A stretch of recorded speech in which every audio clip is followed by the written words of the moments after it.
আজকে একটা খুব বিশেষ দিন। প্রথমত আজকে বিশেষ দিনটা হচ্ছে সেই দিন যেদিন আমাদের সেই বিপ্লবের সূচনা হয়েছিল আবু সাইদের রক্তের মধ্যে দিয়ে, ওয়াসিমের রক্তের মধ্যে দিয়ে। একই দিনে বাংলাদেশের দুই প্রান্তে আমাদের দুই বীর, আমি খুশু ভাইকেও দেখতে পাচ্ছি, আরো অনেককে দেখতে পাচ্ছি, ইশরাককে দেখতে পাচ্ছি, যাই হোক আজকে এই আলতাফ ভাইকে দেখতে পাচ্ছি। আমি আজকের এই দিনে দেখেন বাংলাদেশের দুই প্রান্তে দুইজন বীর রক্ত দিয়ে আমাদের এই মহামুক্তির মহাদিনের 5ই আগস্টের দ্বার প্রান্তে আমাদেরকে পৌঁছে দিল। এটা একটা বিশাল ঘটনা, যে ঘটনাটা এই প্রতীকটাই এমন যে পুরো বাংলাদেশটা জেগে ওঠার জন্য তৈরি হচ্ছে। এবং তারপরের সময়গুলোকে আমরা দেখলাম আস্তে আস্তে সারা বাংলাদেশ জেগে উঠলো, সারা বাংলাদেশ এক প্রাণ হয়ে আমরা এই 16 বছরের ফ্যাসিস্ট শাসনকে আমরা ছুঁড়ে ফেলে দিতে সক্ষম হলাম। আমি সবাইকে বলি, আজকে অনেকেই বলেন যে এই বিপ্লবের আন্দোলনের এই লড়াইয়ের ক্রেডিটকে আমি বিপ্লবের সময় থেকেই বলতাম যে যেদিন খোদা তাআলার রহম হবে সেদিন আমরা হাসিনাকে উৎখাত করতে পারবো। খোদা তাআলা রহম করেছিলেন, হাসিনাকে আমরা উৎখাত করতে সক্ষম হয়েছি। আজকে আমরা একটা নতুন বাংলাদেশ গড়তে যাচ্ছি।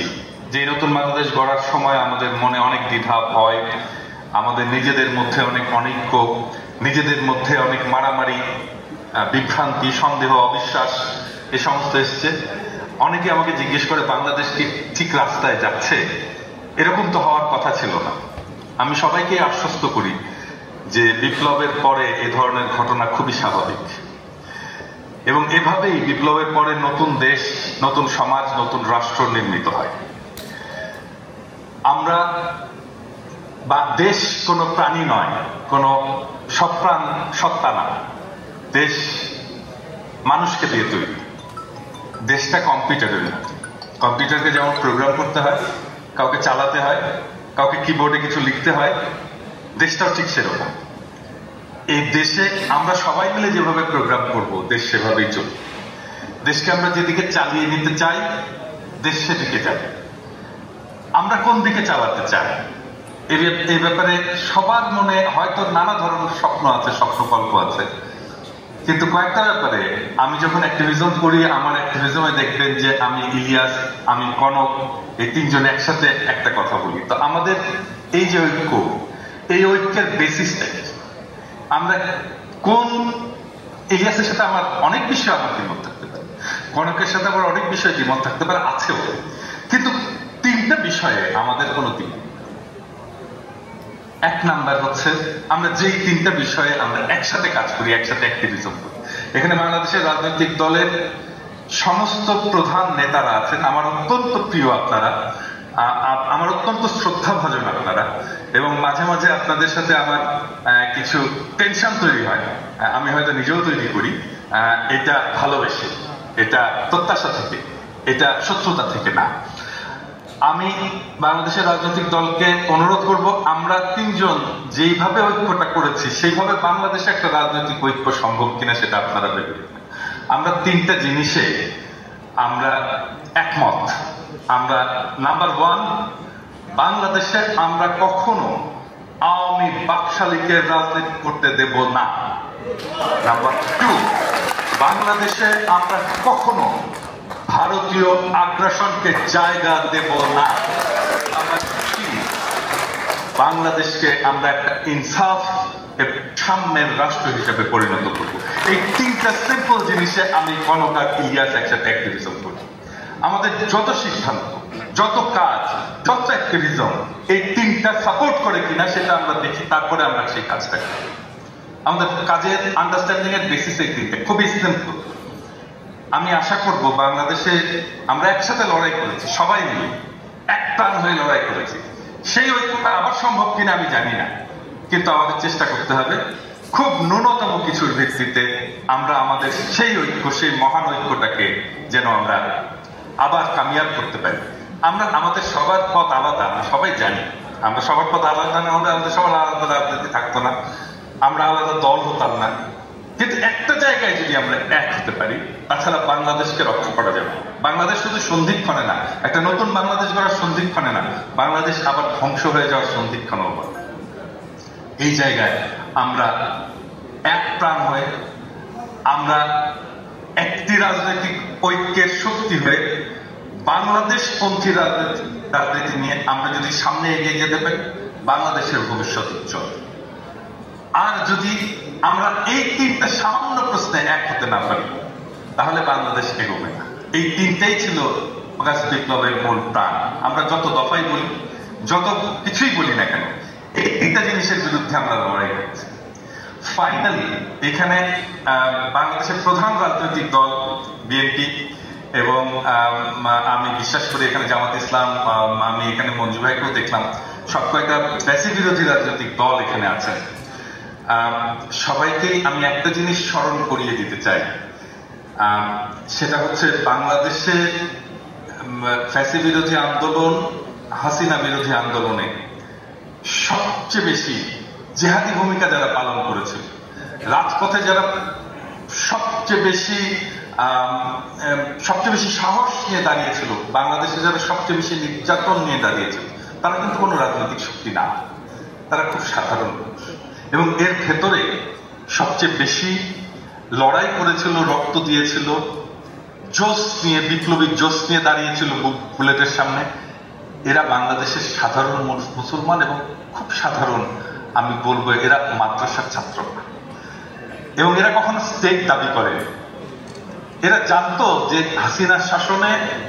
হাসিনার শাসন যদি টিকে থাকে, তাহলে বাংলাদেশে এমনকি তার ধর্ম পালন করাটাও অসম্ভব হয়ে যাবে। এই জন্যে তারা এরকম জোশ নিয়ে টিকেছিল, এরকম জোশ নিয়ে দাঁড়িয়েছিল। তারা কোনো সংগঠিত রাজনৈতিক শক্তি না, খুবই সাধারণ মানুষ। তারপরে তারা আবার ফিরে গেছে তাদের জায়গায়।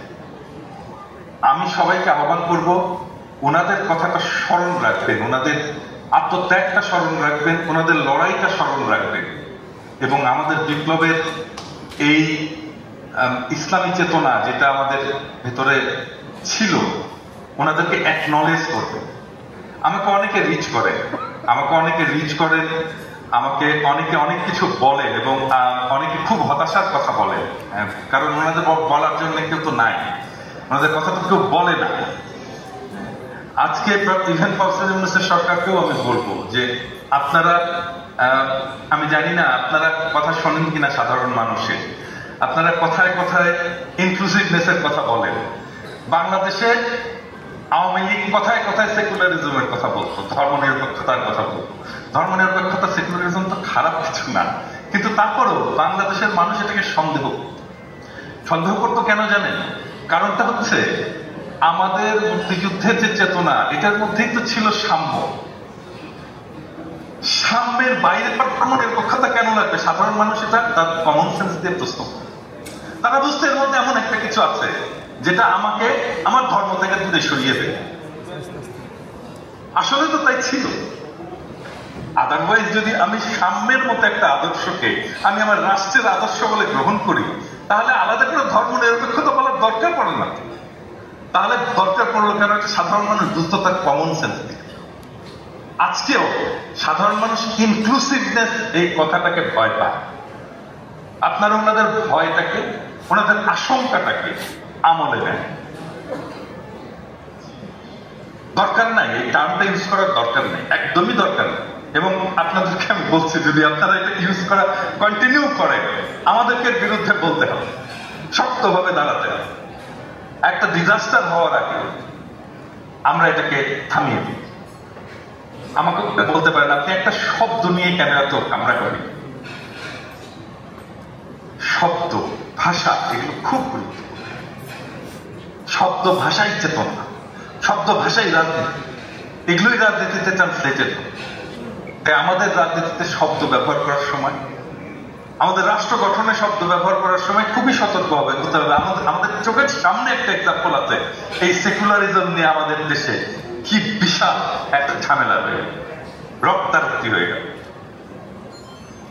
আমরা যেন আবার সেই একই জিনিস আবার পুনরাবৃত্তি না, একই জিনিস বারবার পুনরাবৃত্তি করতে করতে, একই জিনিস যদি করে আমরা একই ভিন্ন ফল আশা করি, তাহলে তো হবে না, এটা স্টুপিড। এনিওয়ে আজকে এই সুযোগটা পেয়ে আসলে আমি অনেক অডিয়েন্সের ভেতরে অনেক শ্রদ্ধাভাজন রাজনৈতিক নেতৃত্ব, তাদেরকে দেখে ওনাদের সাথে যেহেতু আমার সরাসরি কথা হয় না, আমি জানি না আমার ভিডিওটি যে ওনারা দেখেন কিনা, আমার বিশ্বাস অনেকে হয়তো দেখা বাদ দিয়ে দিচ্ছে। যাই হোক, সেই জন্য কথাগুলো বললাম যে অ্যাটলিস্ট আমাদের ডায়ালগটা ওপেন হোক এবং আসেন আমরা আবার খুব মিনিমাম নীতির ভিত্তিতে, মিনিমাম পয়েন্টের ভিত্তিতে আরেকটা জাতীয় এবং সামনের দিকে এগিয়ে যায়। বাংলাদেশের স্বাধীনতা তিনটা জিনিস আমাদেরকে রক্ষা করতে হবে: স্বাধীনতা, সার্বভৌমত্ব এবং জাতীয় মর্যাদা। এই তিনটা জিনিস যদি আমরা রক্ষা করতে পারি এবং তিনটা জিনিস রক্ষা করার জন্য যদি আমার রাজনীতিটাকে নির্মাণ করতে পারি, তাহলে বাংলাদেশ রক্ষা পাবে এবং সমৃদ্ধির পথে আসবে। তাছাড়া বাংলাদেশ সবসময় এই অনিশ্চয়তার মধ্যে ঘুরপাক খাবে। আমাদের মাথায় রাখতে হবে, আমরা যতই এটাকে এড়িয়ে চলার চেষ্টা করি না কেন, আমরা যতই এটাকে আমাদের আলোচনার মধ্যে না আনি না কেন, আমাদের মনে রাখতে হবে বাংলাদেশে ইন্ডিয়ার একটা স্টেক আছে এবং সেটা অ্যান্টি বাংলাদেশ। বাংলাদেশে ইন্ডিয়ার সেই স্টেকটাকে যদি আমরা বুঝতে না পারি, বাংলাদেশকে ইন্ডিয়ার যে রাজনীতি এটাকে যদি আমি বুঝতে না পারি, তাহলে কখনোই ভবিষ্যতের রাজনীতি নির্মাণ করতে পারবো না। এখন অনেকে বলতে পারেন ইন্ডিয়ার স্টেকটা কি? বাংলাদেশ ভারতের স্টেক হচ্ছে তার অখণ্ড ভারত, তার মিথিক্যাল ভারত। সেই সব মিথিক্যাল ভারত থেকে পুনর্নির্মাণ করতে চাই যেভাবে হোক, হয় আমাদের পদানত করে অথবা গ্রাস করে সে সেই মিথিক্যাল ভারত বানাবে, সেটাই তার স্বপ্ন। আর আমাদের লড়াই হচ্ছে আমরা সেই মিথিক্যাল ভারতে অন্তর্ভুক্ত হব না, বিলীন হব না। এটাই আমাদের আকাঙ্ক্ষা, এটাই আমাদের লড়াই, এইটাই বাংলাদেশের ভবিষ্যৎ রাজনীতি। ভারত যদি তার এই স্বপ্ন থেকে দূরে সরে যায়, ভারতের সাথে আমাদের সম্পর্ক হবে, আদারওয়াইজ হবে না। কারণ ঘুরে ফিরে তার মধ্যে সেই অখণ্ড ভারত গঠনের আকাঙ্ক্ষা চলে আসছে এবং তারা যখন আমাদেরকে পদানত করতে পারে, তখন আনন্দবাজারে টাইটেল হয় পয়লা বৈশাখের রমনার ঢাকা যেন অষ্টমীর এক ডালি। যখন তারা পদানত করতে পারে, যখন সে পারে না, তখন আজকের বাংলাদেশ তৈরি হয়। তখন বাংলাদেশ নিয়ে তার অত্যাচার, বাংলাদেশে সব শেষ হয়ে গেল, বাংলাদেশকে হিন্দুদেরকে মেরে কেটে শেষ করে ফেললো, বাংলাদেশে জঙ্গিবাদের উত্থান হলো, এই সমস্ত গল্প নিয়ে তারা হাজির হয়। তার কারণ একটাই, তার মিথিক্যাল ভারত, অখণ্ড ভারতের স্বপ্ন ধাক্কা খায় যখন আমরা প্রতিরোধ করি। আমরা আজকে সেই মিথিক্যাল ভারতের, অখণ্ড ভারতের স্বপ্নকে প্রতিরোধ করার রাস্তায় আছি। সেই জন্যই ভারতের সাথে আমাদের সম্পর্ক। এটা ইন্ডিয়াকে বুঝাতে হবে যে মাথা থেকে ওই শয়তানি অখণ্ড ভারতের চিন্তা বাদ দাও, তাহলে এই অঞ্চলটা শুধু ভারত নয়, ভারত, বাংলাদেশ, পাকিস্তান, ভুটান, মালদ্বীপ সব সহ যে অঞ্চলটা তাদের সেই মিথিক্যাল ভারতের অংশ, সেই অঞ্চলটাই দেখেন অশান্ত। এবং সেই অঞ্চলের বিভিন্ন ভাষা, বিভিন্ন রাষ্ট্র, বিভিন্ন জনগোষ্ঠী বারে বারে বেরিয়ে আসার চেষ্টা করছে, ভারতীয় আধিপত্যবাদ থেকে, ভারতীয় আগ্রাসন থেকে বেরিয়ে আসার চেষ্টা করছে। করবেই কোন একটা জাতি যদি স্বাধীন সত্তা নিয়ে দাঁড়াতে চায়, সেটা করবে, সবসময় করবে। আমরাও এটা করব, এটাই আমাদের লড়াই। আমি আমাদের সন্তানদেরকে, আমাদের ভবিষ্যৎ প্রজন্মদেরকে এটা বারবার শিখিয়ে যাব যে কিভাবে এটার বিরুদ্ধে দাঁড়িয়ে লড়াই করতে হয়।